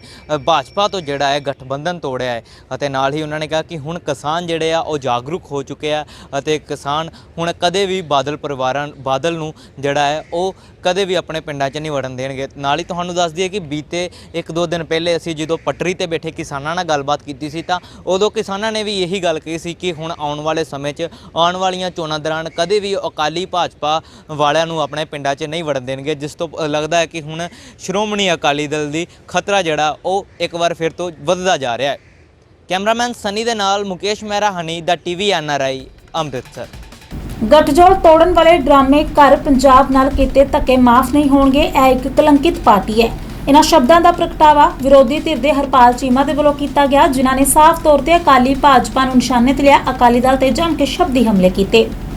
2 ਦਹਾਕਿਆਂ ਦੇ ਕਰੀਬ ਜਿਹੜਾ ਰਿਸ਼ਤਾ ਸੀ ਅਕਾਲੀ ਦਲ ਤੇ ਬੀਜੇਪੀ ਦਾ ਟੁੱਟ ਚੁੱਕਿਆ ਹੈ। ਇਸ ਬਾਬਤ ਗੱਲ ਕਰਦੇ ਅੱਜ ਹਰਪਾਲ ਸਿੰਘ ਚੀਮਾ ਜੋ ਓਪੋਜੀਸ਼ਨ ਲੀਡਰ ਨੇ ਉਹਨਾਂ ਨਾਲ ਗੱਲ ਕਰ ਲਿਆ। ਚੀਮਾ ਸਾਹਿਬ, ਰਿਸ਼ਤਾ ਟੁੱਟ ਗਿਆ ਅਕਾਲੀ ਤੇ ਬੀਜੇਪੀ ਦਾ, ਕੀ ਕਹਿਣਾ ਚਾਹੋ? ਦੇਖੋ, ਪੰਜਾਬ ਨੂੰ ਲੁੱਟ ਕੇ, ਪੰਜਾਬ ਨੂੰ ਬਰਬਾਦ ਕਰਕੇ, ਪੰਜਾਬ ਦੀ ਬਰਬਾਦੀ ਲਿਆ ਕੇ, ਪੰਜਾਬ ਦੇ ਕਿਸਾਨ ਨੂੰ ਮਾਰ ਕੇ, ਪੰਜਾਬ ਦੇ ਖੇਤ ਮਜ਼ਦੂਰ ਨੂੰ ਬਰਬਾਦ ਕਰਕੇ, ਪੰਜਾਬ ਦੇ ਵਪਾਰੀ ਨੂੰ ਤਬਾਹ ਕਰਕੇ ਇਹਨਾਂ ਨੇ ਰਿਸ਼ਤਾ ਤੋੜਿਆਗਾ। ਲੰਬਾ ਅਰਸਾ ਦੋਨੋਂ ਜਣੇ ਇਕੱਠੇ ਹੋ ਕੇ ਪੰਜਾਬ ਨੂੰ ਲੁੱਟਦੇ ਰਹੇ, ਪੰਜਾਬ ਦੇ ਉੱਤੇ ਕਰਜ਼ਾ ਚੜਾਤਾ। ਅੱਜ ਪੌਣੇ 3 ਲੱਖ ਕਰੋੜ ਦੇ ਕਰੀਬ ਪੰਜਾਬ ਤੇ ਕਰਜ਼ਾ ਹੋ ਗਿਆ। ਅੱਜ ਪੰਜਾਬ ਦਾ ਹਰ ਖੇਤਰ ਇਹਨਾਂ ਨੇ ਤਬਾਹ ਕਰਤਾ। ਪੰਜਾਬ ਵਿੱਚ ਟਰਾਂਸਪੋਰਟਰ, ਪੰਜਾਬ ਦੇ ਟਰੱਕ ਡਰਾਈਵਰ ਭਰਾ, ਟਰੱਕ ਓਨਰ, ਟਰੱਕ ਮਾਲਕ, ਪੰਜਾਬ ਦੇ ਟਰਾਂਸਪੋਰਟ ਦਾ ਧੰਦਾ ਕਰਨ ਵਾਲੇ ਲੋਕ ਅੱਜ ਬਰਬਾਦ ਕਰਤੇ। ਅੱਜ ਪੰਜਾਬ ਦਾ ਕਿਸਾਨੀ ਦਾ ਧੰਦਾ ਕਰਨ ਵਾਲੇ ਲੋਕ ਬਰਬਾਦ ਕਰਤੇ। ਅੱਜ ਇੱਕ ਹਰੇਕ ਵਰਗ ਨੂੰ ਨੇ ਬਰਬਾਦ ਕੀਤਾ। ਕਾਲੇ ਕਾਨੂੰਨ ਜਿਹੜੇ ਲੈ ਕੇ ਆਏ ਨੇਗੇ, ਇਹ 2013 ਦੇ ਵਿੱਚ ਪ੍ਰਕਾਸ਼ ਸਿੰਘ ਬਾਦਲ ਨੇ ਪੰਜਾਬ ਦੀ ਅਸੈਂਬਲੀ 'ਚ ਵੀ ਲਿਆਂਦਾ ਸੀਗਾ, ਇਹ ਉਦੋਂ ਰੱਦ ਹੋ ਗਿਆ। ਸੋ ਉਸੇ ਤਰੀਕੇ ਦਾ ਸੇਮ ਤਰਜ਼ ਦਾ ਸੈਂਟਰ 'ਚ ਬਣਾਤਾ। ਸੋ ਇੱਥੋਂ ਪਤਾ ਲੱਗਦਾ ਕਿ ਜਦੋਂ ਪੰਜਾਬ 'ਚ ਕੋਸ਼ਿਸ਼ ਕੀਤੀ ਇਸ ਪ੍ਰਕਾਸ਼ ਸਿੰਘ ਬਾਦਲ ਜੀ ਨੇ, ਹੁਣ ਜਿਹੜਾ ਕੀ ਹੋ ਰਿਹਾ, ਹੁਣ ਸੈਂਟਰ ਤੋਂ ਕੰਮ ਕਰਾਤਾ ਉਹੀ ਕੰਮ। ਸੋ ਅਕਾਲੀ ਦਲ ਜਿਹੜਾ ਹੈਗਾ ਅੱਜ ਜਿਹੜਾ ਉਹ ਆਪਦਾ ਬਚਾਓ ਕਰਨ ਦੇ ਲਈ, ਆਪਦਾ ਮੂੰਹ ਲੁਕਾਉਣ ਦੇ ਲਈ ਇਸ ਤਰ੍ਹਾਂ ਦੇ ਅਸਤੀਫੇ ਦੇ ਰਿਹਾ, ਇਸ ਤਰ੍ਹਾਂ ਦੇ ਜਿਹੜਾ ਹੈਗਾ ਡਰਾਮੇ ਕਰ ਰਿਹਾ ਕਿ ਮੈਂ ਗੱਠਜੋੜ ਤੋੜਤਾ। ਪਹਿਲਾਂ ਕਹਿੰਦੇ ਅਸਤੀਫਾ ਦਿੱਤਾ, ਹੁਣ ਕਹਿੰਦੇ ਗੱਠਜੋੜ ਤੋੜਤਾ। ਹੁਣ ਦੇਖੋ ਤੁਸੀਂ ਹੌਲੀ ਹੌਲੀ ਜਾ ਕੇ ਇਹ ਦੇਖੋ ਕਿ ਮੀਟਿੰਗਾਂ ਕਿੱਥੇ ਹੋ ਰਹੀਆਂ ਅਕਾਲੀ ਦਲ ਦੀਆਂ। ਅੱਜ ਸਾਰੀਆਂ ਮੀਟਿੰਗਾਂ ਅਕਾਲੀ ਦਲ ਦੀਆਂ ਗੁਰਦੁਆਰਾ ਸਾਹਿਬਾਨ ਦੇ ਵਿੱਚ ਹੁੰਦੀਆਂ ਨੇ। ਤੇ ਕਿਉਂ ਹੁੰਦੀਆਂ ਨੇਗੀਆਂ? ਬਾਹਰ ਕੋਈ ਇਹਨਾਂ ਨੂੰ ਮੀਟਿੰਗ ਵੀ ਨਹੀਂ ਕਰਨ ਦਿੰਦਾ। ਅਕਾਲੀ ਦਲ ਦਾ ਇਹ ਹਾਲ ਆ ਕਿ ਇਹਨੂੰ ਬਾਹਰ ਕੋਈ ਮੀਟਿੰਗ ਵੀ ਨਹੀਂ ਕਰਨ ਦਿੰਦਾ, ਤਾਂ ਇਹ ਗੁਰਦੁਆਰਾ ਜਾ ਕੇ ਮੀਟਿੰਗ ਕਰਦੇ ਨੇਗੇ। ਸੋ ਅੱਜ ਇਹ ਧਰਮ ਦਾ ਸਹਾਰਾ ਲੈ ਕੇ ਬਚਣ ਦੀ ਕੋਸ਼ਿਸ਼ ਕਰਦੇ ਨੇਗੇ। ਅੱਜ ਪੰਜਾਬ ਦਾ ਬੱਚਾ ਜਿਹੜਾ ਹੈਗਾ ਇਹਨਾਂ ਦੇ ਖਿਲਾਫ ਹੈਗਾ। ਪੰਜਾਬ ਦੇ ਲੋਕ ਇਹਨਾਂ ਨੂੰ ਜਿਹੜਾ ਹੈਗਾ 2022 ਦੇ ਵਿੱਚ ਬੁਰੀ ਤਰ੍ਹਾਂ ਸਭ ਕੁਝ ਸਿਖਾਉਣਗੇ। ਚੀਮਾ ਜੀ, ਕੀ ਕਾਰਨ ਮੰਨਦੇ ਹੋ ਤੁਸੀਂ ਜਿਹੜਾ ਇੰਨਾ ਪੁਰਾਣਾ ਇਹਨਾਂ ਦਾ ਰਿਸ਼ਤਾ 9 ਮਾਸ ਦਾ ਰਿਸ਼ਤਾ ਟੁੱਟਿਆ? ਦੇਖੋ, ਕਾਰਨ ਬੜਾ ਸਪਸ਼ਟ ਆ ਕਿ ਜਿਹੜੇ ਕਾਲੇ ਕਾਨੂੰਨ ਲੈ ਕੇ ਆਏ ਨੇ, ਕਾਲੇ ਬਿੱਲ ਲੈ ਕੇ ਆਏ ਨੇ। ਪਹਿਲਾਂ ਆਪ ਇਹ ਬਿੱਲ ਲਿਆਂਦੇ, ਜਦੋਂ ਪੰਜਾਬ ਦੇ ਲੋਕ ਖੜੇ ਹੋ ਗਏ, ਪੰਜਾਬ ਜ਼ਿਆਦਾ ਜਾਗ ਪਿਆ, ਪੰਜਾਬ ਦੇ ਲੋਕ ਧਰਨਿਆਂ ਤੇ ਆ ਗਏ, ਪੰਜਾਬ ਬੰਦ ਹੋ ਗਿਆ, ਪੰਜਾਬ ਦੇ ਇਹਨਾਂ ਲੋਕਾਂ ਦਾ ਸਮਾਜਿਕ ਬਾਈਕਾਟ ਹੋ ਗਿਆ। ਇਹਨਾਂ ਦੇ ਬੜੇ ਪੋਸਟਰ ਲੱਗੇ, ਸੁਖਬੀਰ ਸਿੰਘ ਬਾਦਲ ਦੇ ਬੜੇ ਪੋਸਟਰ ਲੱਗੇ, ਪ੍ਰਕਾਸ਼ ਸਿੰਘ ਬਾਦਲ ਦੇ ਬੜੇ ਪੋਸਟਰ ਲੱਗੇ, ਕੈਪਟਨ ਸਾਹਿਬ ਦੇ। ਉਸ ਸਮੇਂ ਜਾ ਕੇ ਇਹਨਾਂ ਨੇ ਗੱਠਜੋੜ ਤੋੜਿਆਗਾ, ਉਸ ਸਮੇਂ ਜਾ ਕੇ ਇਹ ਗੱਲ ਕਰਦੇ ਨੇਗੇ। ਸੋ ਮੈਂ ਹੈਰਾਨ ਹੈਗਾ ਕਿ ਜਾਗੇ ਕਦੋਂ ਨੇਗੇ? ਜਦੋਂ ਸਾਰੇ ਬਿੱਲ ਪਾਸ ਕਰਾਤੇ। ਜਦ ਤੱਕ ਬਿੱਲ ਪਾਸ ਨਹੀਂ ਉਹਦੇ ਨਾਲ ਖੜੇ ਰਹੇ। ਇਹ ਤਾਂ ਕਰ ਰਹੇ ਸੀਗੇ ਕਿਉਂਕਿ ਇਹਨਾਂ ਨੂੰ ਲੱਗਦਾ ਸੀਗਾ ਕਿ ਜਦੋਂ ਆਹ ਸੀਜ਼ਨ ਜਿਹੜਾ ਆਊਗਾ, ਇਹਦੀ ਆਪਾਂ ਝੋਨਾ ਚੱਕ ਲਵਾਂਗੇ, ਇਹ ਦੁਬਾਰਾ ਇਲੈਕਸ਼ਨ ਆ ਜਾਣੀ ਹੈ, ਫਿਰ ਜਿੱਤ ਜਾਗੇ। ਇਸ ਤੇ ਇਹ ਡਰਾਮੇਬਾਜ਼ੀਆਂ ਭਾਈ ਸਾਹਿਬ ਹੁਣ ਨਹੀਂ ਚੱਲਣੀਆਂ। ਹੁਣ ਪੰਜਾਬ ਦੇ ਬੱਚੇ ਨੂੰ ਪਤਾਗਾ ਤੇ ਤੁਸੀਂ ਪੰਜਾਬ ਦੇ ਨੰਬਰ 1 ਡਰਾਮੇਬਾਜ਼ ਹੋ। ਅਕਾਲੀ ਦਲ ਦੇ ਲੋਕ ਛਿੱਤਰ ਮਾਰਨਗੇ। ਤੁਸੀਂ ਦੇਖੋ ਕੀ ਹਾਲਾਤ ਨੇਗੇ। ਪਿੰਡਾਂ 'ਚ ਲੋਕ ਵੜਨ ਨਹੀਂ ਦਿੰਦੇਗੇ। ਪਿੱਛੇ ਜੇ ਮੋਦੀ ਸਾਹਿਬ ਦਾ ਜਨਮ ਦਿਨ ਮਨਾਉਣ ਚਲੇ ਗਏ ਕਿਸੇ ਪਿੰਡ ਦੇ ਵਿੱਚ, ਘੇਰ ਲਿਆ ਲੋਕਾਂ ਨੇ। ਇਹ ਵੜਨ ਤਾਂ ਸੀ ਪਿੰਡਾਂ ਦੇ ਵਿੱਚ, ਚੈਲੰਜ ਇਹਨਾਂ ਨੂੰ ਪਿੰਡਾਂ 'ਚ ਖੜਨ ਨਹੀਂ ਦਿੰਦਾ ਹੈਗਾ ਕੋਈ। ਇਹਨਾਂ ਨੂੰ ਸਮਾਜਿਕ ਸਾਂਝ ਨਹੀਂ ਰੱਖਣਾ ਚਾਹੁੰਦਾ ਕਿਉਂਕਿ ਅਕਾਲੀ ਦਲ ਨੇ ਕਲੰਕਿਤ ਪਾਰਟੀ ਹੈ ਇੱਕ। ਅਕਾਲੀ ਦਲ ਨੇ 2015 ਦੇ ਵਿੱਚ ਗੁਰੂ ਗ੍ਰੰਥ ਸਾਹਿਬ ਦੀ ਬੇਅਦਬੀ ਕੀਤੀ। ਉਸ ਸਮੇਂ ਦੋਸ਼ੀਆਂ ਨੂੰ ਨਹੀਂ ਫੜਿਆ ਹੈਗਾ 2 ਸਾਲ। ਜੇਕਰ ਇਹ ਕਹਿੰਦੇ ਅਸੀਂ ਨਹੀਂ ਕੀਤੀ, ਦੋਸ਼ੀਆਂ ਨੂੰ ਫੜ ਲੈਂਦੇ ਫਿਰ। ਸੋ ਹੁਣ ਜਿਹੜਾ ਕੀ ਹੋ ਗਿਆ, ਹੁਣ ਕਿਸਾਨਾਂ ਦੇ ਖਿਲਾਫ ਭੁਗਤ ਗਏ। ਸੋ ਅੱਜ ਜਿਹੜਾ 1920 'ਚ ਬਣਿਆ ਅਕਾਲੀ ਦਲ ਆ, ਉਹ 2020 ਦੇ ਵਿੱਚ ਉਹਦਾ ਭੋਗ ਪੈ ਗਿਆ। ਇਹ ਸੀ ਹਰਪਾਲ ਸਿੰਘ ਚੀਮਾ, ਸੰਗਰੂਰ ਤੋਂ। ਟੋਨੀ ਸ਼ਰਮਾ ਦਾ ਟੀਵੀ NRI। ਸੋ ਇਸ ਤਰ੍ਹਾਂ ਅੱਜ ਦੀਆਂ ਕੁਝ ਖਾਸ ਖਬਰਾਂ, ਹੋਰ ਖਬਰਾਂ ਦੇਖਣ ਦੇ ਲਈ ਜੁੜੇ ਰਹੋ ਕੈਨੇਡੀਅਨ ਮੀਡੀਆ ਦਾ ਟੀਵੀ NRI ਦੇ ਨਾਲ।